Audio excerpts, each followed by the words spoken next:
A village in Lapu-Lapu City, Philippines, was peaceful. While Lapu-Lapu City is a highly urbanized city, with the Mactan Cebu International Airport considered the second busiest airport in the country, the village Christine Silawan lived was not really affected by the hectic urban lives that, until she was found dead, in an extremely gruesome way. In one Monday morning, her lifeless body was found, in the middle of a 2-hectare vacant lot. She was seen wearing the shirt she had the day before, but half naked without undergarments, and her face was skinned to the bone until half of her skull is exposed. Christine was only 16-year-old when she died, just days before her 17th birthday. Christine Silawan was a volunteer church collector for a nearby church, called the Sacred Heart Parish, located in Pajak. The police was quickly dispatched to the location after they were informed of the body dump. At first, the police suspected a rape and a murder case. According to an initial investigation, a stab wound was found on her neck, possible the cause of her death. The resident of Sisiosung in Barangay Mactan, which is a village in Lapu-Lapu City, worked every Sunday, in which the grade 9 student would leave her home for church at 4 p.m. to carry out her duties. However, one Sunday, she failed to return home by 7 p.m. that night. Christine's mother, Silawan, was so worried that she called the Philippine National Police. She was part of a church ministry as a church collector, an official said to reporters. She asked permission from her mother yesterday, Sunday, that she would go to church, but she was not able to go home since then. This was when witnesses said that she was last seen with 3 men. The next morning, some locals who happened to be passers-by were shocked to find a lifeless body of a teenager, half naked, right in the middle of a field. But after an autopsy, it was realized Christine lost half of the skin on her face because of an acid that was poured onto her face. The forensic team suggested that she was still alive when the incident happened, and that was done before the skin was peeled off.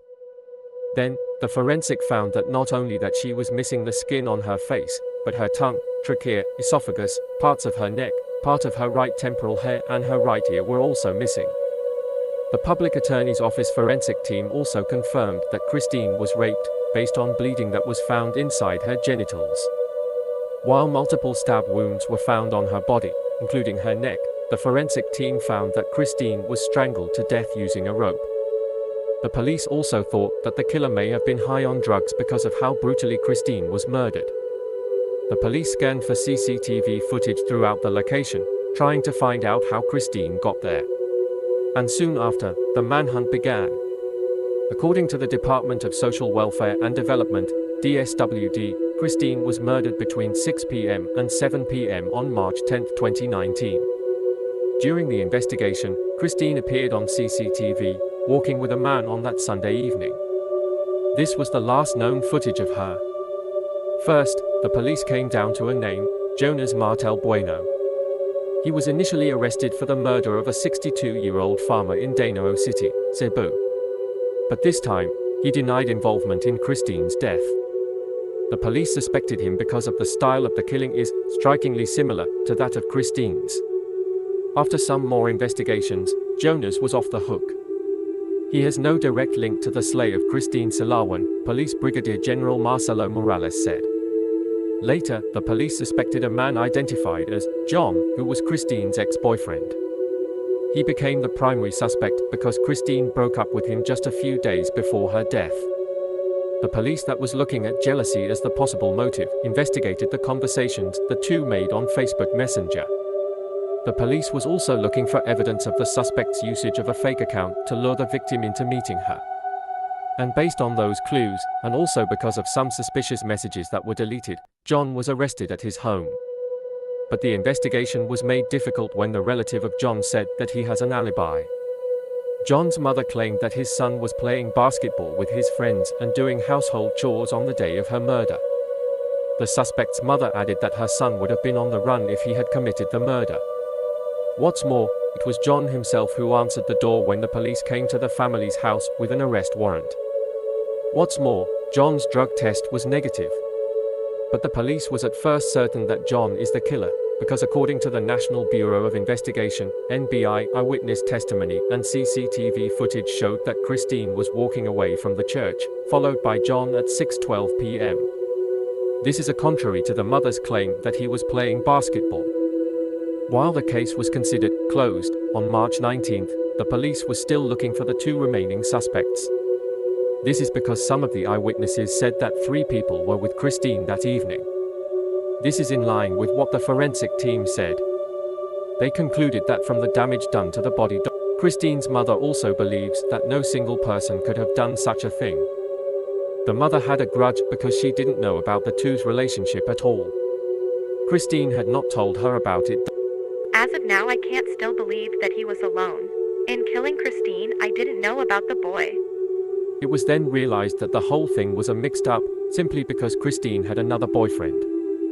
But unlike John, this boyfriend was a hidden boyfriend. His name, Renato Lins.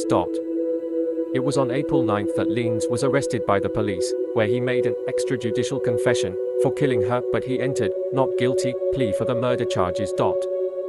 Renato claimed that his crime was inspired by Momo Challenge. He admitted to have created a dummy account named CJ Diaz on Facebook to lure Christine out. The 2 were actively communicating through the popular social media platform for about 4 to 6 months. I used a dummy Facebook account to lure Christine.